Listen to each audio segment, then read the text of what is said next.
You pull into their driveway in your 10-year-old car.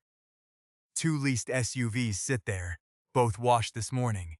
You feel it instantly. That small drop in your stomach that says you're behind. But you don't know what's inside their bank account. You only know what's inside their garage.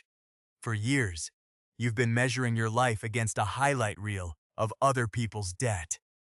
The new truck, the remodeled kitchen, the vacation photos with the caption that never mentions the credit card statement waiting at home. You assumed the shine meant the money. It usually means the opposite. In 1996, researchers Thomas Stanley and William Danko set out to study America's wealthy. They expected big houses, luxury cars, and designer everything. Instead, in their book The Millionaire Next Door, they found something almost boring. Most millionaires drove used cars.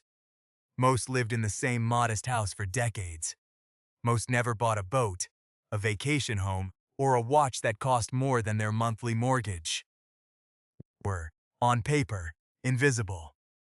The people who looked rich were often just spending like they were rich, on money they hadn't actually built yet.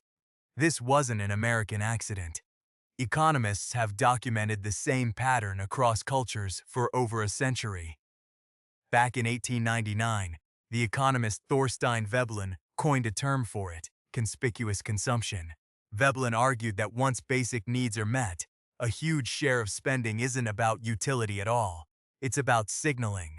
The car, the bag, the watch, they're not tools. They're billboards.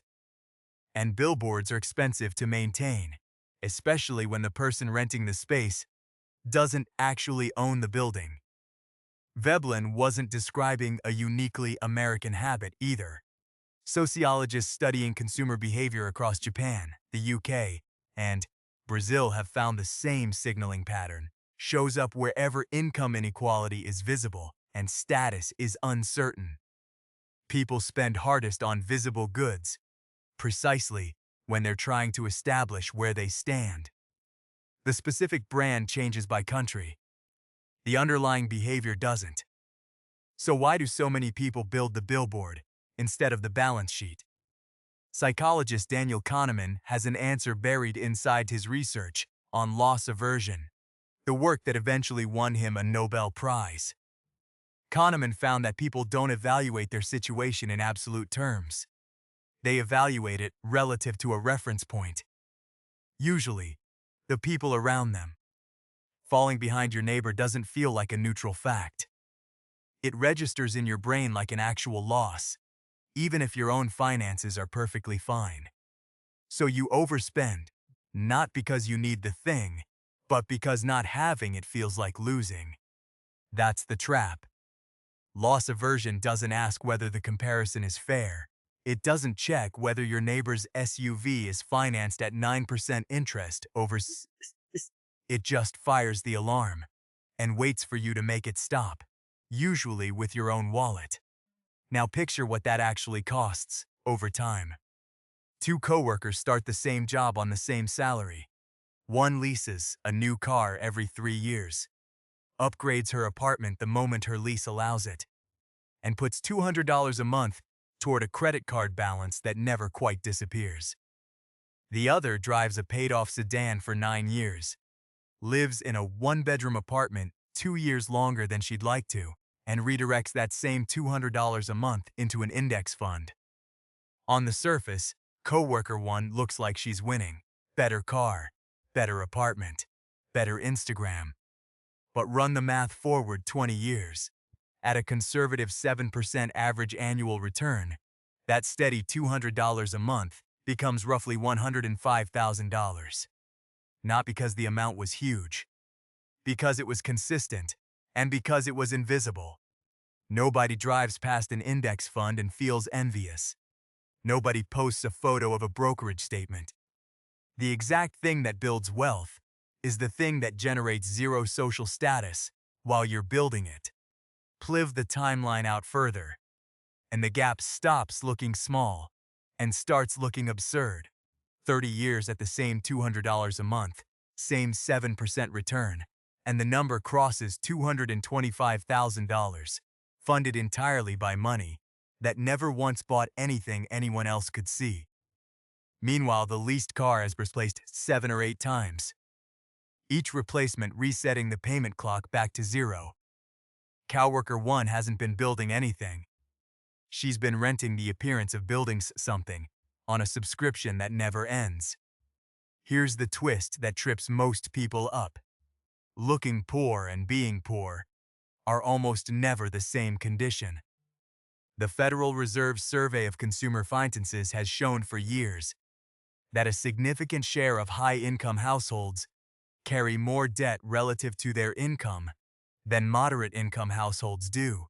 Income tells you what someone earns. It tells you almost nothing about what they keep. A surgeon with a $400,000 salary and a $380,000 lifestyle is, financially, weaker than a schoolteacher earning $60. Susan, who saves $15,000 of it every year. One of them just looks better doing it. This is the part that's genuinely counterintuitive. You'd expect visible wealth to track real wealth. It doesn't. In many cases, it runs the other direction. The people who need to prove they've made it are frequently the ones who haven't finished making it. The people who've already made it tend to stop performing because the performance was only ever necessary as a placeholder for the real thing. Warren Buffett, one of the wealthiest people alive, still lives in the same house in Omaha he bought in 1958. That's not frugality as a personality quirk. That's a man who has nothing left to signal. You saw a version of this play out in public during the 2008 financial crisis. When credit tightened and paychecks got shaky, it wasn't the quiet savers who ended up in trouble. It was households, some of them high earners, whose entire financial identity had been built on leverage they could only service as long as nothing went wrong. The moment something went wrong, the SUVs got repossessed, and the boats got listed for sale, and what was left behind looked nothing like the life that had been on display 18 months earlier. Looking wealthy had never made anyone wealthy. It had just made the eventual correction more visible. So think about the last time you felt behind. The coworker's new car, the friend's second home, the stranger's watch in an airport lounge. None of that was information about their net worth. It was, at best, information about their monthly payment. You were comparing your actual financial position to someone else's marketing. This is where the mirror turns back on you. Every dollar you don't spend trying to look successful is a dollar that's free to make you successful. That's not a metaphor. It's arithmetic. Money spent on signaling disappears the moment the loan clears or the trend passes. Money spent on ownership, index funds, retirement accounts, a mortgage principal, instead of a lease payment, keeps compounding whether anyone is watching or not. Compound growth doesn't care about your image. It only cares about time and consistency, both of which are much easier to protect when you're not funding an audience.